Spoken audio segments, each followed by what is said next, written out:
ngerti. Panuto aku lho. Sing ngapus-apusane penak iki ta anyar mergo iki notane ya urung diklothok lho. 150.000. Jabang bayi. Aku ya gumun iki ora nobetan ya. Ora ngerti ya dadakan to rek. Dalam kondang Ponorogo mosok blangkon 150.000. Lah mbok sumpah. Mas pintu 5 lho kuwi malah isin aku. Tapi kantuk yang randu iki ya boleh to? Boleh. Boleh 1, boleh 2, boleh 3. Apa iki piye to? Mosok arep kaya aku dulur randu ya ndang dipilih sitok boleh nang Loh, seleksi. Zaman sekarang itu harus diseleksi. Para pria-pria itu di luar sana banyak yang tidak baik, boten sedaya nggih. Tapi kula yakin ten rombongan iki sedaya baik. Sedaya itu jujur, setia. Kowe ketok rombongane sing krasa kene Mbak. Akan setingi insyaallah iki ditata wong tuwa ya kepenak. Ya. Iki sopan santun gandes luwes ngerti marang wong nom ngerti marang wong tuwa. Atus Mbak Sira. Kang Gareng. Sak krusek Kang Gareng. Nggih siap. Iki coba presiden saking Tulung Agung. Ngomong kiprahe Kang Gareng. Iki sepote jaipongan Kang Gareng. Oke siap. Kula tak dhisik bahaya. Soale Tulung Agung ki nggone reok jaranan. Ya. Kula lek mboten risik iku malah mboten ampe mulai selentak dadi gawe. Monggo sowanipun Mbak Hani Kusuma Sabto Argo. Ya. Oh.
Wilujeng dalu nduk. Wilujeng dalu Mas Gareng.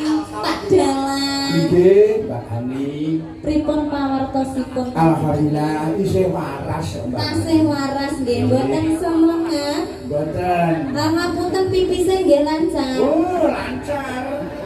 Mboten. Lancar, Bu. Ngapunten maksudnya ngene lho Mas Gareng. Dalang niku kan satu malam duduk. Duduk ki biasane ki nek gak anyang-anyangan ki ya sembelit. Mulane tak retakne pipise lancar napa mboten? Ya jelas lancar. Wong jenenge paribasane tak dalake pertapa ndedonga muga-muga kajane iso tekan. Mula direwangi ora makan, direwangi ora ngombe, direwangi ora ngombe. Ngono. Lah ngono kuwi nek misale kepepet banget ngoten pripun Pak Dok? Ya ditulis lang lho. Nek kepepet iki di anu lho semayani. Disemayani saged. Oh, kena. Lah umpami nek disemayani saged umpami dititipne ngoten nggih saged. Belum. Oh, iki kadang nutur jangan iki tak tutur sirahe. Nggih, pani-pani itu bahaya. Napa? Lah cara dititipne ning bendahara ora masalah. Upamane dititipne nek kowe iki terus dadine kaya apa? Loh, ya aku ora mau ngomong nek dititipne. Malah ngono. Ya kudune ora gelem to. Kok iso malah ora mau ngomong. Bener kadung ora ngerti. Panuto aku lho. Sing ngapus-apusane penak iki ta jan ngapus-apusane angel pasamu kok ya. Ngono kuwi ta. Berarti ora kena dititipi ya. Ora kena. Umpama iki dititipi terus karena aku piye kudune, Mas? Alah, terus ndak nangguri kono pisan ora wayangan ora masalah. Sampeyan sing dalang. iya. Nggih, Mbak Hani. Dalam. Menika sowan tenggene Rama Jumani. Romo Jumani kalian Ibu Kati. Betul. Kagungan kersa napa menika Mas Gareng? Mangayu Bagyo ingkang putrinipun temu wahyune jojo katentreman menika temu wahyu sepisan kanggo saklawase. Nggih, Mbak sinten? Mbak Evita dan Mas Dava.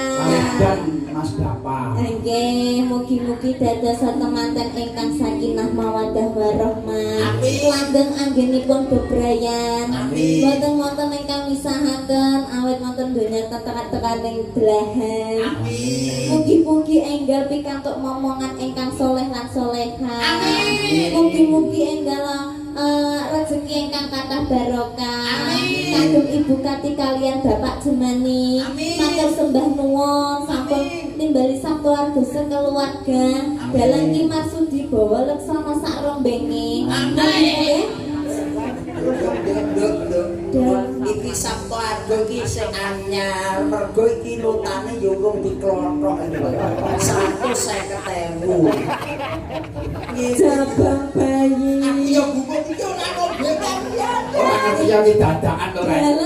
Dalam kondang Ponorogo mosok blangkon 150.000. Lah mbok sumpah Mas 75 lho kuwi malah isin aku. Mas, pati 150.000 lho. Mas, proses sinden-sinden ini lo 500, 700 sak yuto. Blangkone dan Ponorogo 150. Nyanyake. Kowe pengen ngerti. Napa? Jame rego 15 juta ngerti ya. Jame. Jame Mas Marsudi rego 15 juta. Iki 15.000 aku tau duwe ngene iki kecemplung banyu modern. 15.000 kuwi lek biyen iki 15 juta bane Mas Marsudi. 15 yuto saiki. 15 juta. Motor bit ya, Mas. Iki enak kegunaane ngerti ya. Apa? Malam Jumat lebokne ning jero wetengku iso ngorek dhewe. Amin. Nyenyak kowe iki, Rek. Iki masmu selawe lho, Rek. Ya. Tumbas ning pasar malam. Mas Marsudi bawa leksana. Nggih, Mas Marsudi bawa leksana tasik mas-mas nggih. Nggih. Mas nggih rombongan iki. Dalange tasih enem, sinden-sindene nggih tasih lencir-lencir. Nyogo-nyogone jek enem. Aku ya barakan yoga-yoga kuwi ya, Mbak. Oh nggih to. Niku saukuran iki. Ya rapi-rapi ra barakanku. Anu nyogo-nyogo. Roi ora kuwi. Ini kan anu to biasane ben malam suran ku ritual. Ritual. Jadi kaya sing nyuwun sewu sing usianya di atas 50. Kuwi iki kon prei dekem Mas ya. Kungkum. Kungkum sampai sewengi. Sewengi malam surna kuwi. Sesuk-esuk Mas. Apa nduk? Ngelungsu. Aku lak Malihno. Malih enom. Ya aku Saya Napa? Nek ku tak kungkum ya awet eno. Nek jenengan kesuwen kungkume. Kungkume nak damel banyu asin to jenengan. Oh, malah dadi ndok asin. Yo, kuwi juga kaset. Napa? Kuwi dadi sosis bakar. Nyenyak kowe iki, Rek. Oh ya, Mbak Hani Kusuma. Di bulan iki. Apike kaya ngene terus lulus bakar. Oh, rupane kaya sosis Nggih, bakar. kantor kita sugeng dalu sugeng midhangetaken kagem sedaya sederek Bapak Ibu sekalian, Mas Adik, Mak De, Mbok De, warga masyarakat Randu. Ngrandu, Kecamatan Kauman, Sumarata. Oh Sumarata. Kan Sumarata Ponorogo. Ponorogo, mugi-mugi panjenengan sedaya tansah pinaringan sehat. Amin. Mugi-mugi panjenengan sedaya tansah pinaringan bagas lan kewarasan. Amin. Mugi-mugi panjenengan sedaya tansah pinaringan wilujeng rahayu. Amin. Sing utange akeh ndang lunas. Amin. Sing urung oleh jodoh ndang oleh jodoh. Amin. Sing rondo-rondo ndang oleh joko. Sing duda-duda ndang oleh perawan ping-ping. Amin. Sing Mbak Ani, Dalem sing Duda tak oleh. oleh joko. Sing Joko tak oleh. Sampeyan tesih perawan. Kula nggih. Nah, umpama sampeyan pikantuk yang randu mriki ya boleh to? Boleh. Boleh 1, boleh 2, boleh 3. Apa iki piye to? Mosok arep kaya lawan brodoli. Ora no Mas. Ya wong bojoku siji tok nek seneng karo dulur randu ya ndang dipilih sitok gomble nang Loh, omahku. seleksi. Zaman sekarang itu harus diseleksi. Para pria-pria itu di luar sana banyak yang tidak baik, boten sedaya nggih. Tapi kula yakin ten rombongan iki sedaya baik. Sedaya itu jujur, setia. Kowe ketok rombongane sing krasa kene Mbak. Atus Mas Benggol niki aku terbiasane lah tukang kendang ikan pacare oke gelagan. Zaman sindir niki mulai nang Mas Benggol ya langsung apa ten griyane pamit wangsul. Ora kok dadak mumpar matur. Real to. Berani Dalam tukang son tukang son. Mahfud batine wong ini wong iki nyemoni aku. Lah aku marah ya tahun anu kok nemoni mampir ning ndi to Mas Dengi Mas. Kok takut layak tanggapan dek kapan ke ora mulai bocah nang kamu to. Keri lho sari. Mbak Hani, Dalam. menika wonten pamundutan nggih, Mas Nggih. Marsudi, jupuk kali kawontenan menika Mbak Hani kersanipun nembang. Nggih. Monggo bebas Mbak Hani. Monggo bebas, pokoke engko sing penting aja ngantek lali jalanane didekne. Jalanane tetepne.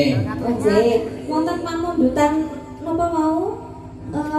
Kita nolong. Halo. Puspita niku artinya napa Mas? Puspito ki jaman biyen mereke pajar kek dinerne ngono kae. Puspita niku artinya Apa? perempuan nggih.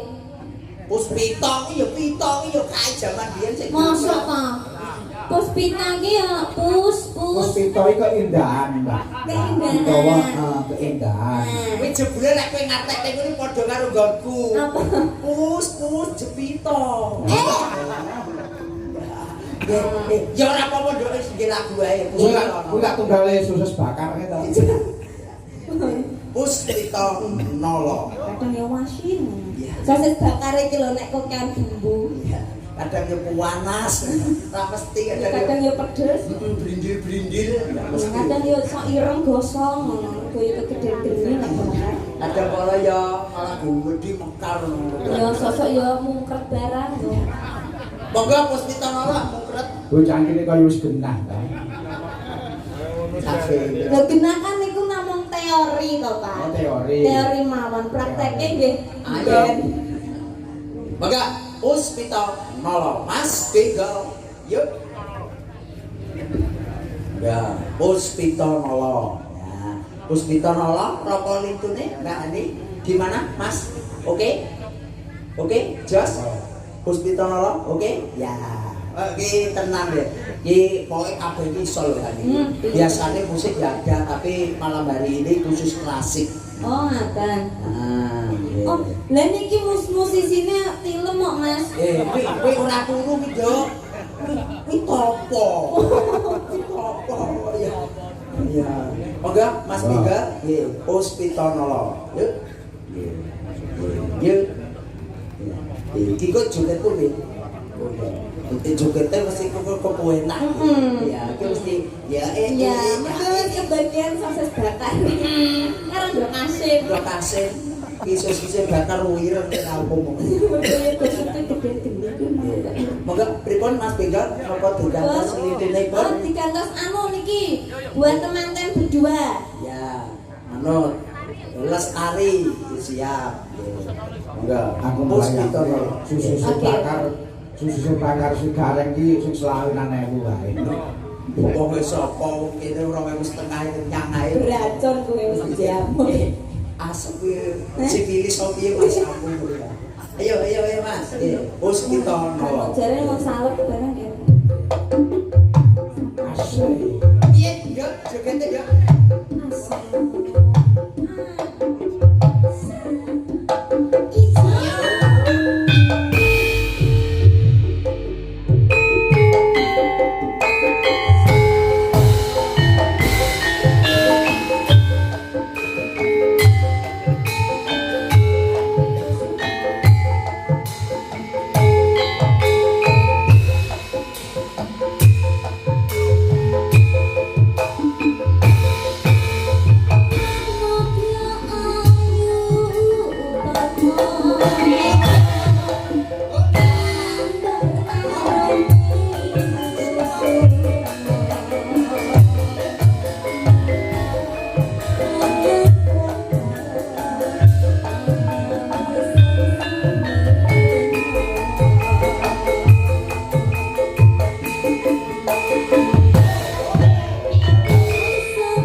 biasa Mas Gare. Nggih, jan luar biasa. Menunjukkan Golane. bahwa napa yaga-yagane niki kompak, pinter, cakcek, sakset. Niki berarti pikirannya tasih bersih sedaya. Wah, tak cerdas kabeh. Cerdas kabeh. Cerdas kabeh. Anu, di sini tuh ndak ada yang namanya pintar, pikiran kotor itu ndak ada.